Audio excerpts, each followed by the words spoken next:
Hey guys, this is Terence, and welcome to the new episode of an Architect's P5.js notebook. And this is this is today's pattern. It's facade subdivision, and this pattern is getting popular in these years on many facade design or interior design because of its dynamic looking and because it's very practical. So today we will implement this pattern on the 2D space to try to find the logic behind this pattern. So let's get started. Let me first pull up the simple diagram of this pattern to see how what's the process of creating this subdivision. The first step is we should randomly decide the width of each column. Then, if we have the column, we can keep subdividing it step by step. When we finish the subdivision of each column, we can just move to the next column. So it's kind of finishing this column, then move to next until to the end of the canvas. So the logic is pretty simple, and we will use the looped while. We will use the nested while loop, which is quite dangerous. So yeah, let's do this in our processing app. I think this one. And yeah, as usual, we should create canvas, canvas, and I want to define it as 700 by 700, which is also my custom. I will set the background color as black and no loop. Yeah, so let's run it in our web browser. I also want to open this console to track the information in time.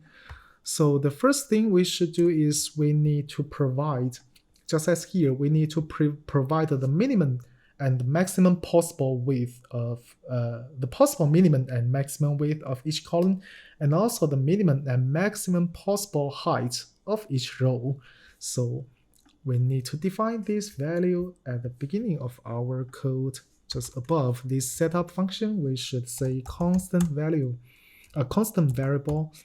max row height equals to maybe just set it as 120. This is just a temporary value. We can modify it in the future.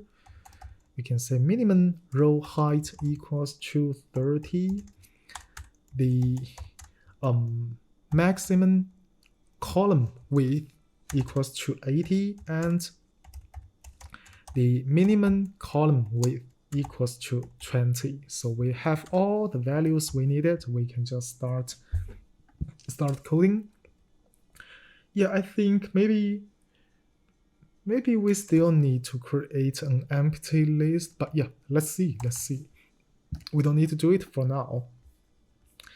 And first thing we need to do is let me just put it aside here. Then I don't need to close it. I don't need to minimize it and pull it up again and again. It's quite annoying. The first thing is we need to subdivide. We need to write a function to subdivide each columns. So we can do it down here. We can say function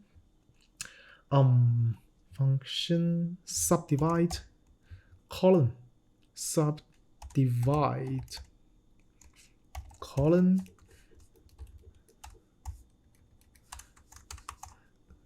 and curly brackets, and we need to pass some parameters inside. So let's see. The first parameter we need is the start x value. You see, in each iteration, in each column, it has a start x value, and when this column finishes, the start x value shifts from here to here to here. So the first input should be a start x value to control the position of the column, and the second input should be the width of each column. So we just say it column width. I think these two inputs are enough. And inside this function, we need to reset the start point we need to reset the start y value, because the y value is keep moving during this process. So we should say current y equals to 0, and make the row height randomly between the maximum row height and the minimum row height. So the row height equals to random minimum row height and maximum row height. Yeah. So we have row height, we have the current, we have a current y value. The next thing is we need an empty list to contain all the subdivided rectangles. So we can say subdiv equals to an empty list. And after we have this, we can start doing the subdivision. We need to use the while loop, because we don't know how many iterations we need to subdivide the whole column, because the row height is randomized. So yeah, we should do the while loop, and the condition is when the current y value plus row height smaller than the height of the canvas, then we can do the subdivision, or we just terminate it. And yeah, so before writing function inside, we should also define the end condition. I mean, we should also update this value. I don't want it stuck in the infinite loop. So I want to say I want to update current y value first. Current y equals to current y plus row height and ROW, and also provide a new randomized row value to the row height, and I can say row height equals to random minimum row height and maximum row height. Yeah, I have these updating conditions. Then let me see what I should do next. Yeah, I think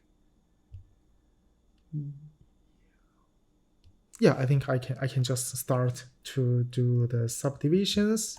This is subd dot push. I want to format the this subd as x coordinate, y coordinate, and x coordinate, y coordinate, column width, and the row height. Yeah, I want to format it in this way. It will be easier for me to do some further visualization or some further manipulation in this format. So we can say subd dot push. It should be subd dot push. The start x, the x value is the start x value. The y value should be current y, and the width is the column width. The height could be the row height. It's not could be, it should be row height. And yes, I think we have the function to subdivide the first. We have the function to subdivide the columns, and I want to try it out on our canvas. So maybe we can say test equals to subdivide divide column.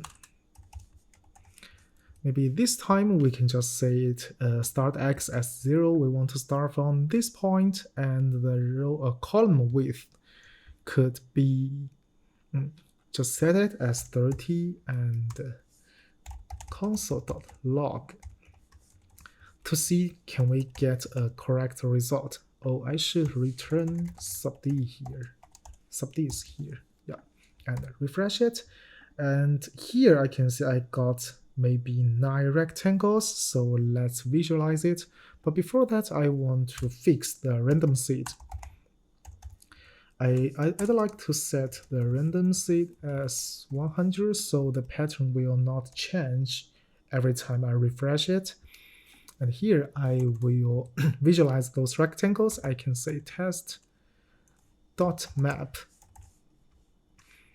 For each rectangles, I want to draw a rectangle based on the x value, R0, R1, and R index 2 and R with index 3. Before here, I should say I should remove all the fields of the rectangle and set stroke as white. 255. Maybe I can increase the stroke width, stroke weight in P5.js as 2 and refresh it. Yes, it somewhat works, but you can see there is some gap down here. There's a small gap between the bottom line of the bottom line of the last rectangle and the bottom line of our canvas. That's because sometimes when the current y value plus the row height exceeded the canvas height, there will be no more subdivisions. So maybe we can inject 2 lines of code to resolve this problem. But before that, let me change the random seed to see a different result. Yeah, it happens again. So I think in here we can do some modifications, and we can say if there will be 2 conditions. The first condition is if the let's see. Yeah, the first condition is if this distance is smaller than let me switch back to the previous condition. I hope that will be easy. Yeah, if this distance is too small, we can just extend the last rectangle. But when the gap is really large, we can just add another rectangle here. So let's first think about the adding condition. We can say if the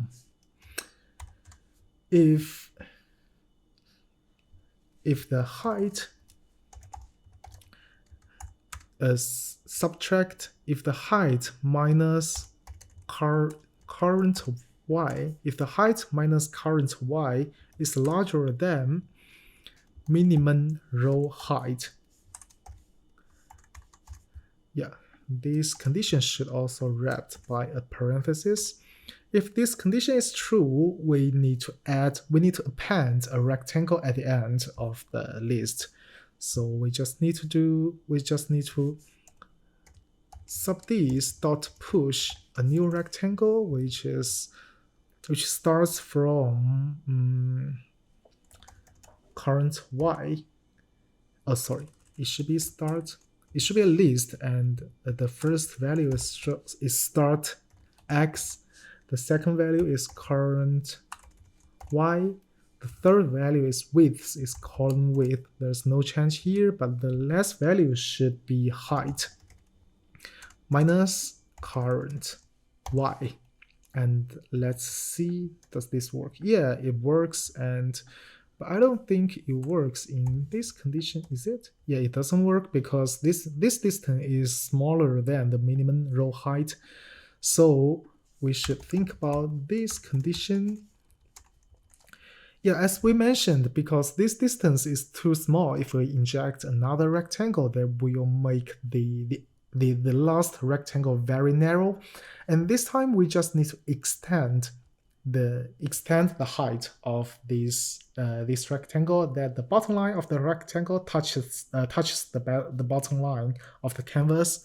So we can say we can just first list the index of the last rectangle. We can say subdis with the index subdis.length -1. This is how we can extract the last rectangle. Am I doing this right? No. Yeah, it should be this way. Then we have our last rectangle in hand. We can just modify its value. The previous 3 values are unchanged, so we can say, yeah, I think it's quite hard to reframe in this way.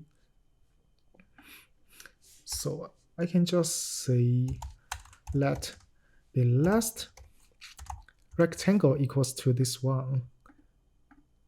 I will make a copy of the last rectangle, and then I can modify this one without affecting its original data. I can say last 0, last 1, last 2, and we only need to modify the last value, which could be the height minus last 1, that is the height minus the y-index of this rectangle. Then we will get the new height value of the end rectangle. So just save it and hope it works. Yeah, it works. You can see this rectangle touches the bottom.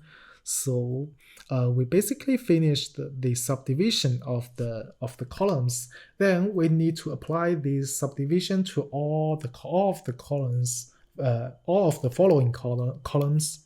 So we need to define another function called function. I can just call it subdivision. Yeah, I don't need to specify any other words. Just call it subdivision, then it makes sense. And in this function, let me see. Yeah, we're basically following the same structure. We should say, because we start from here and go step like this. So it's very similar to this structure. The difference is when we are going along the rows, we just need to call the subdivide column function every time. So let's keep this structure unchanged. We can say current x equals to 0. Let column width equals to random minimum row width and maximum. Sorry, it's minimum column width and maximum column width. Now the third thing is we need to have subds as well, also an empty list. Then while, yeah, I want to create more white space. While what? While current x plus column width is smaller than width, then we can do the loop. And yeah, let's first define the end condition. Let's first updating this value in every iteration to avoid infinite loop. So we can say current x equals to current x plus column width, and updating the column width value as well. Make column width equals to random minimum column width, maximum column width. Yeah, this is right. And then let me see, we can do, yeah, we should do the subdivide column inside this while loop, inside the rows while loop, inside the rows while loop. We can do the current x. This time current x becomes the input, and column w is another input. But now what we need to do is not push these rectangles into the subd list, because they will make the list becomes a two-dimensional or multi-dimensional list. We won't just keep the list very flattened, just one level. So maybe instead of using push, I want to use the concatenation. Just concat all the rectangles at the end of the previous list. So I can say subds equals to subds dot concat this one. Yeah, and I think we also have subdivisions in the x-axis, so we just return subds. And we also need to test this out. We can say subdivide. We can just modify this line of code. We can say subdivision, division, subdivision, and save it. And I need to double check the end condition. I don't want infinite loop happen here. Current x updated column. Yeah, let's try it out and refresh. Subd is not defined in line 50, so yeah, spelling mistakes happen every now and then. Yeah, and you can see now we have this basic subdivision. The similar issue we are encountering here is this side because the last column of rectangles cannot touch or failed to touch the x end of the canvas, so we need to implement similar logic here to modify the last column of rectangles. So we first think about the condition that the gap is larger than the minimum column width, because this is easier. So we can say if width minus current x is smaller than minimum column width, then we append another row of rectangles here. But now I want to change the random seed to make to see if we can make the gap larger. No, it's quite frustrating. Yeah, this one works, and you can see apparently the width of this black part is wider than the minimum width, so we can implement, we can add another row of rectangle, another column of rectangle here. We can just say subds equals to subds dot concat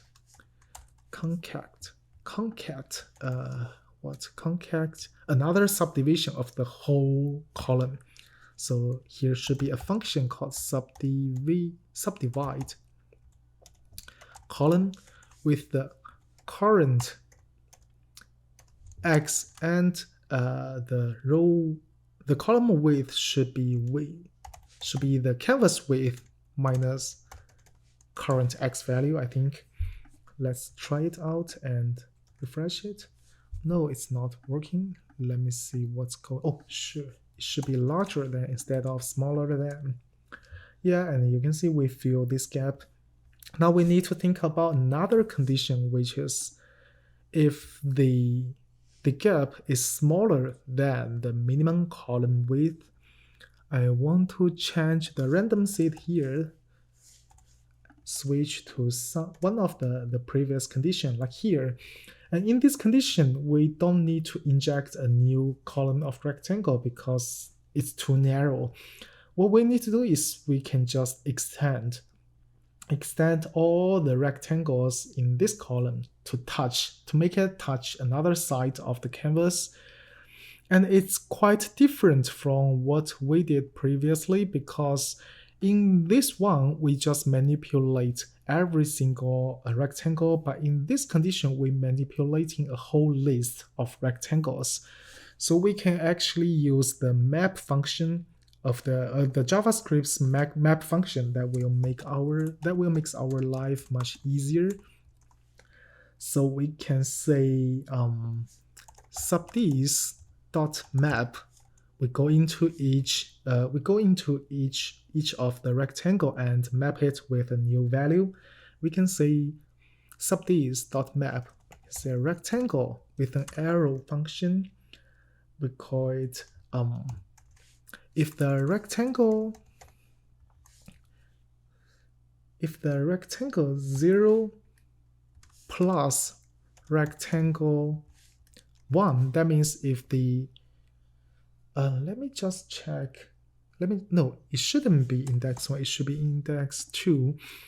If the current rectangle's x coordinate plus its width equals to current x, then we just extend it, because in this condition we just selecting this row, this column of rectangles. We can neglect all the rectangles here. We don't want to mess up with these rectangles and other shapes. If this condition is true, we just extend the width of these polygons. So we can say it's rectangle 2, it's the width value equals to width minus rectangle 0.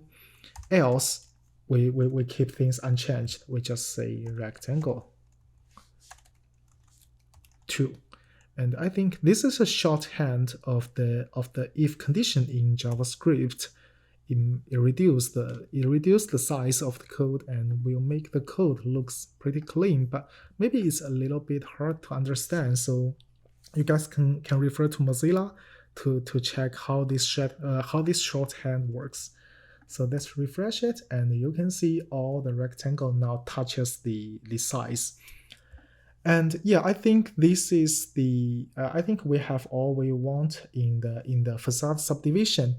Yeah, I don't want to spend the time on showing how to shade those shapes, or how to apply colors to these shapes, because this is just a minor operation, but might take a lot of time in this video. So I already uploaded the code and the sketch to the OpenProcessing, and you can find the link down here. If you are interested, you can go to that link and check how to shade these rectangles with gradients.